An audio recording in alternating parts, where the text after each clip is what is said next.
Day 51 here for the LEQ12 for Emirates Team New Zealand. We're with Nathan Outteridge, helmsman on board. Beautiful nor'easter, sort of sea breeze day out on the Gulf. Sort of in that sort of immediate range breeze. What kind of things were you testing out there today? What can you tell us? Yeah, it was just ideal testing today. We've been sort of waiting for these nice stable breeze days. So we had like a nice nor'easter and ended up sailing well out and beyond. It was 10 to 12 knots, like mint conditions, and we were just trying to work on a bit of consistency, a bit of technique stuff, lots of tacks, and just trying to understand subtle differences between the foils and how we sort of handle the boat. So it was nice to get an hour and a half of same wind speed, same sea state, and just kept going upwind for ages. It was real cool. Yeah, as you said, you did a lot of tacks out there, a lot of manoeuvres. We sort of noticed today, in the past we've seen you sort of go the new board down and kind of glide through tacks. Today, sort of a later board drop and sort of easy turns. What's the idea behind that? How was that feeling? I think as soon as you get these nice stable conditions, you can really start to validate, what is the preference on the tacking.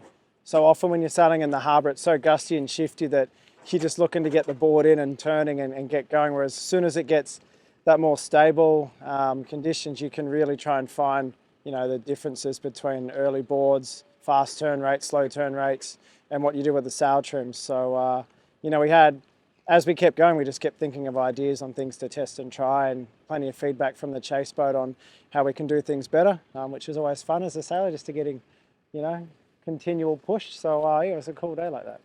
Yeah, we saw also a few different sort of sail setups through the manoeuvres. We saw a few there where you're really setting the sail on the new side early, and then other tacks where you sort of got the traveller up and a late set. On those ones where you're setting early, how are you doing that? Are you inducing a lot of mast rotation? Is it through sail controls? What's the idea there? Probably most of it's just turn rate versus, sweeping the traveller from one tack to the other, and when you decide to invert the rig. Obviously if you load the sails early, you can pull the old board out a bit earlier. If you load it late, then you have to leave it in a little bit longer, and just trying to find that balance between, how much load you can do the transition from one board to another. In an ideal world, you do it really quick and just minimize two boards in the water, but obviously you've got to resist all those forces as well. So as I said earlier, it was just a perfect day for testing. Lots of ideas we've been wanting to test for a while, but haven't had the conditions to do so. So really nice. And yeah, going forward, getting closer to sort of 75 launch dates for teams early next year, and we see you doing a lot of manoeuvres out there. Not so much straight line testing anymore, but lots of manoeuvres.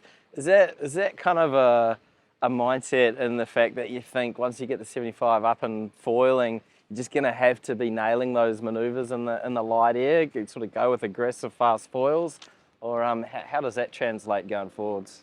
Yeah, I think statistically you spend more of the race accelerating than you do at your VMG speed. So half of what we're doing in manoeuvres is obviously practicing manoeuvres, but it's all about how quickly you can get the boat back to its optimal performance. So, when you look at the size of the race courses and how fast these boats go, and, obviously you could sail boundary to boundary, no worries, but, it's a match race. So you're going to be tacking and jibing more often than you would if you're on your own. So I feel like that's, a big part of the game. And a lot of that's how well your equipment handles those accelerations, but also how you do the manual input controls, how you drive, how you trim the sails, how you fly the boat, makes a huge difference as well. So, as a sailing team, we're just trying to do the best we can to prepare ourselves to find the right technique we want to use moving forward.